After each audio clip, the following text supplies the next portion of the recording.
और उत्तर प्रदेश में 60,244 चयनित आरक्षियों सिपाहियों को रविवार को लखनऊ में नियुक्ति पत्र बांटे गए। इनमें से 15 चयनित अभ्यर्थियों को मंच से केंद्रीय गृह मंत्री अमित शाह और मुख्यमंत्री योगी आदित्यनाथ ने नियुक्ति पत्र देकर सभी लोगों को उज्जवल भविष्य की शुभकामनाएं दी।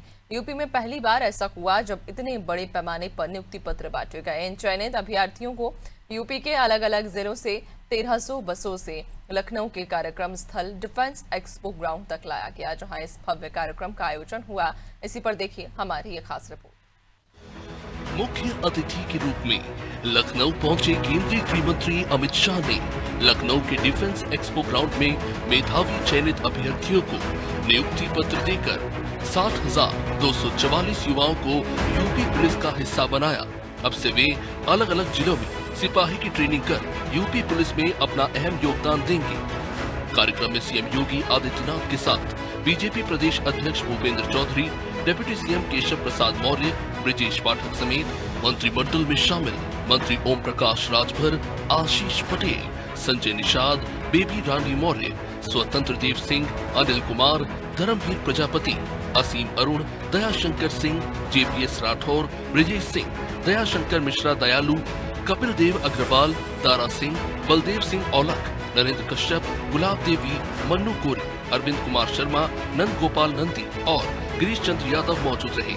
इस कार्यक्रम को सफल बनाने के लिए लखनऊ पुलिस और जिला प्रशासन समेत पुलिस मुख्यालय ने भव्य तैयारियां की, जहां एक ही पंडाल के नीचे 60,000 से ज्यादा महिला एवं पुरुष अभ्यर्थियों ने पुलिस भर्ती बोर्ड के अध्यक्ष एवं कार्यवाहक डीजीपी राजीव कृष्णा के साथ सीएम योगी आदित्यनाथ समेत मुख्य अतिथि के रूप में केंद्रीय गृह मंत्री अमित शाह को मंच से संबोधन के जरिए सुना। यूपी के कार्यवाहक डीजीपी और पुलिस भर्ती बोर्ड के अध्यक्ष राजीव कृष्णा ने कहा कि भर्ती में 20% आरक्षण महिलाओं को दिया गया और कई राज्यों से आए 48 लाख से ज्यादा अभ्यर्थियों ने इस भर्ती के लिए परीक्षा दी। इसके बाद उत्तीर्ण अंक लाने के बाद डॉक्यूमेंट वेरिफिकेशन और फिजिकल स्टैंडर्ड टेस्ट की प्रक्रिया के बाद टॉप रैंक से पास ये 60,244 नए चेहरे सामने आए, जो इस वक्त यहाँ मौजूद हैं। आज माननीय गृह मंत्री श्री अमित शाह जी 12,048 महिला आरक्षियों सहित जिन 60,244 नवचयनित आरक्षियों को नियुक्ति पत्र प्रदान कर रहे हैं, वह संख्या अपने आप में एक रिकॉर्ड है। पर इससे भी बड़ा रिकॉर्ड यह है कि यह भर्ती प्रक्रिया पूर्णतः निष्पक्ष, पारदर्शी और मेरिट आधारित रही। उत्तर प्रदेश पुलिस की यह परिवर्तनशील यात्रा माननीय मुख्यमंत्री जी के ओजस्वी नेतृत्व और सतत मार्गदर्शन के बिना संभव नहीं थी। यह प्रक्रिया किसी एक परीक्षा की नहीं, बल्कि प्रणाली पर जनता के विश्वास की परीक्षा थी और हमें संतोष व गर्व है कि उत्तर प्रदेश पुलिस ने यह कठिन परीक्षा पास की। 48,17,441 अभ्यर्थियों के लिए 1174 केंद्रों पर 10 पालियों में आयोजित यह परीक्षा तकनीक के सशक्त उपयोग, फेस रिकॉग्निशन, एआई, बायोमेट्रिक सत्यापन, सीसीटीवी निगरानी, ऑनलाइन डाटा प्रबंधन, सुदृढ़ और डिटेल्ड एसओपीज तथा मुख्य सचिव महोदय के नेतृत्व में सभी जिलों के प्रशासनिक व पुलिस अधिकारियों की अभूतपूर्व सहभागिता और भर्ती बोर्ड के अधिकारियों और कर्मियों की कर्मठता, इन सभी ने न केवल इसकी सुचिता को सुनिश्चित किया, बल्कि पूरे देश के लिए एक आदर्श मॉडल स्थापित किया।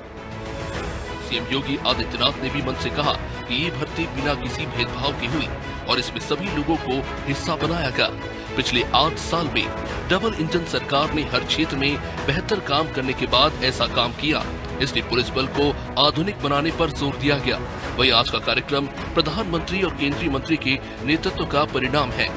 आज ऐसा नहीं है जैसा 2017 के पहले भाई भतीजे का विवाद था और बिना पैसे दिए भर्ती नहीं होती थी।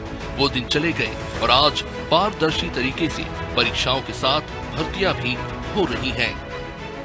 उत्तर प्रदेश में आदरणीय प्रधानमंत्री जी और आपके कारण यह साकार रूप से होते हुए दिखाई दे रहा है कि गरीब से गरीब परिवार का बेटा भी, चाहे वह जनजातीय परिवार में हो, चाहे वह वंचित और दलित परिवार का हो, चाहे वह अति पिछड़ी और पिछड़ी जाति से जुड़ा हुआ हो, चाहे वह बेटियां हो, ये सभी इस पूरी पुलिस भर्ती में बिना भेदभाव के उनसे सभी को स्थान प्राप्त हुआ है और आज वे लोग पुलिस भर्ती का हिस्सा बनकर के इस पूरे अभियान का हिस्सा बन रहे हैं। वे भी उत्तर प्रदेश कि 25 करोड़ लोगों की सुरक्षा में सहायक बन पाएंगे, यह दृश्य आज हम सबको यहां पर देखने को मिल रहा है। सीएम योगी ने ये भी कहा कि यूपी में 25 करोड़ की आबादी वाले प्रदेश की सुरक्षा के लिए ये भर्ती बहुत अहम योगदान है। इन युवाओं को बेहतर प्रशिक्षण देकर यूपी पुलिस का हिस्सा बनाकर जनता की सुरक्षा और अराजकता के खिलाफ इन युवाओं से भय मुक्त वातावरण बनाने के लिए काम लिया जाएगा। और आज आप देश के सबसे बड़े पुलिस बल का हिस्सा बन रहे हैं। आपको मैं इस अवसर पर हृदय से बधाई देता हूं। आपके माताजी, पिताजी, आपके अभिभावक को भी मैं बधाई देता हूं और विश्वास व्यक्त करता हूं कि उत्तर प्रदेश पुलिस बल के माध्यम से आप न केवल प्रदेश की बल्कि देश की बेहतरीन सेवा करके अपने आप को साबित करेंगे। मुख्य अतिथि के रूप में लखनऊ पहुंचे केंद्रीय गृह मंत्री अमित शाह ने चयनित हुए 60,244 अभ्यर्थियों को मंच से शुभकामनाएं दी। उन्होंने कहा कि ये सब युवा देश के सबसे बड़े पुलिस बल का हिस्सा बनने जा रहे हैं।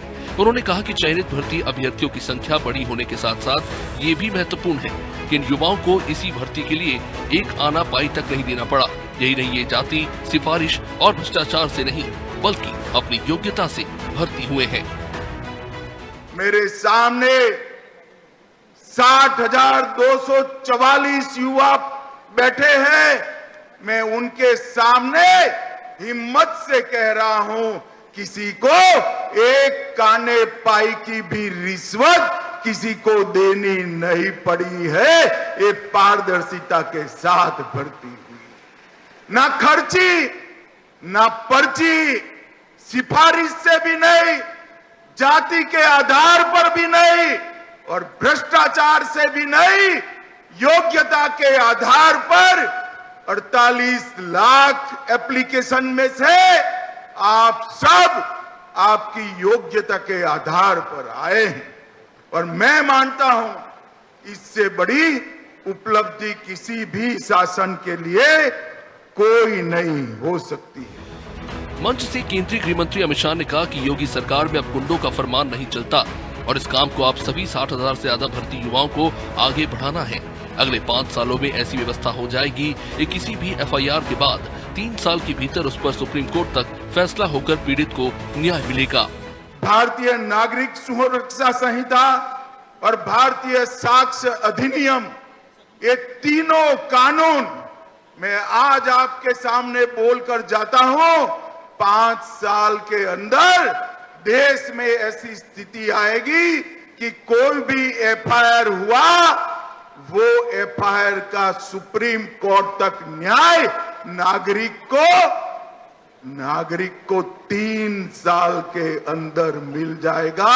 इस प्रकार की व्यवस्था बनने जा रही है और आप इसका हिस्सा बनने जा रहे हैं। दरअसल पुलिस भर्ती प्रक्रिया की विज्ञप्ति अक्टूबर 2023 में निकली थी। इसके लिए पहले फरवरी में परीक्षा हुई, लेकिन पेपर लीक होने के कारण सरकार को परीक्षा दोबारा करवानी पड़ी। इसके बाद परीक्षा 23, 24, 25, 30 और 31 अगस्त को कुल 10 पालियों में हुई और फिर 3 महीने पहले यानी 13 मार्च को फाइनल रिजल्ट घोषित हुआ, जिसमें 12,048 महिलाएं और 48,196 पुरुषों के नाम सामने आए। अभ्यर्थियों ने नियुक्ति पत्र मिलने के बाद गृह मंत्री अमित शाह और योगी आदित्यनाथ का धन्यवाद देते हुए उनका आभार जताया और कहा कि हम यूपी पुलिस में ऐसा आत्मविश्वास पैदा करेंगे कि माफिया और गुंडों के मन में पुलिस का भय पैदा होगा, साथ ही नागरिकों को सुरक्षा मिलेगी। मैं यही कहना चाहूँगी कि आज मुझे नियुक्ति पत्र मिला है, मुझे बहुत खुशी है और माननीय मुख्यमंत्री आदित्य योगीनाथ जी और हमारे अमित शाह सर आए हुए थे और उनका मैं धन्यवाद देना चाहूँगी। ये जो भर्ती हुई है ना, बहुत निष्पक्ष तरीके से हुई, इसमें कोई धांधलेबाजी नहीं हुई है और मैं उनका तहे दिल से धन्यवाद करना चाहूँगी।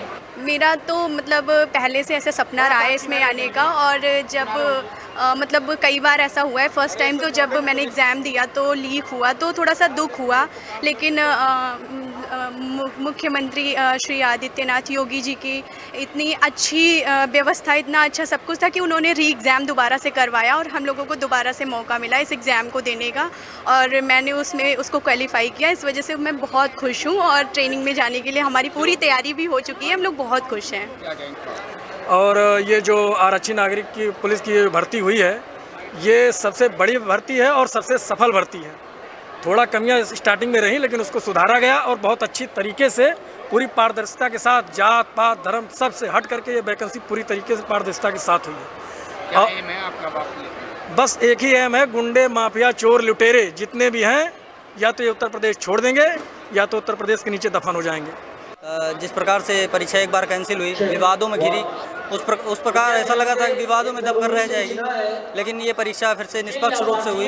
एक भी पैसा रुपया नहीं लिया गया, कहीं भी कोई भी धोखाधड़ी नहीं की गई, एकदम निष्पक्ष रूप से भर्ती हुई और मैं बहुत खुश हूँ। शाह और योगी के हाथ से मिली सौगात से युवाओं में वो उत्साह दिखता है जो कि देखते ही बनता है। ऐसा माना जा सकता है कि आने वाले वक्त में पुलिस की नौकरी में पहुंचने वाले ये युवा कुछ अलग ही रंग बिखेरेंगे।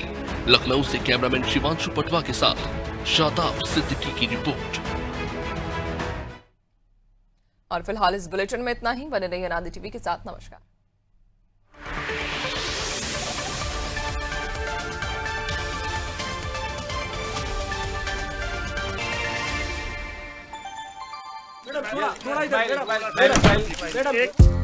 घर जैसा कुछ नहीं, full freedom, oops, zero judgement. Action Tesa wooden flooring makes my world beautiful. इसीलिए तो एक्शन टेसा कोई नहीं ऐसा।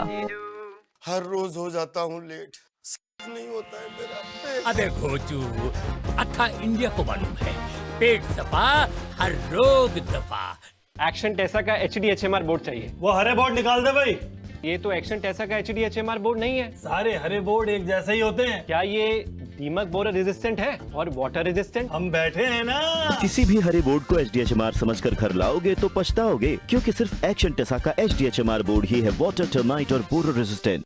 यशस्वी प्रधानमंत्री नरेंद्र मोदी जी द्वारा जगाई गई जल संरक्षण की अलख को मध्य प्रदेश के मुख्यमंत्री डॉक्टर मोहन यादव ने प्रदेश में जन सरोकार का अभियान बना दिया है। मुख्यमंत्री जी के नेतृत्व में 30 मार्च गुड़ी पड़वा से चलाए जा रहे जल गंगा संवर्धन अभियान में हजारों खेत तालाब बनाने के साथ कुएं रिचार्ज करने का कार्य लगातार हो रहा है। नदियों, तालाबों के घाट, बावड़ियों और नहरों की साफ सफाई कर उनका जीर्णोद्धार किया जा रहा है। स्टॉप डैम, परकोलेशन तालाब और ट्रेंच बनाए जा रहे हैं। जल संरचनाओं का गहरीकरण, rain water harvesting system, sewage treatment, जल चौपाल और पौधरोपण भी इस अभियान के महत्वपूर्ण हिस्से हैं। जल के प्रति जागरूकता का अभियान सच में आनंददायी है। यशस्वी प्रधानमंत्री के सर्वोच्च प्राथमिकता वाले कार्यक्रम में से है। मेरी अपनी ओर से भी मध्य प्रदेश के लिए जल संरक्षण को लेकर ये किए जाने काम की मैं सबको बधाई भी देता हूँ और उम्मीद करता हूँ कि 30 जून तक हमारा ये अभियान एक बड़ा महाअभियान करना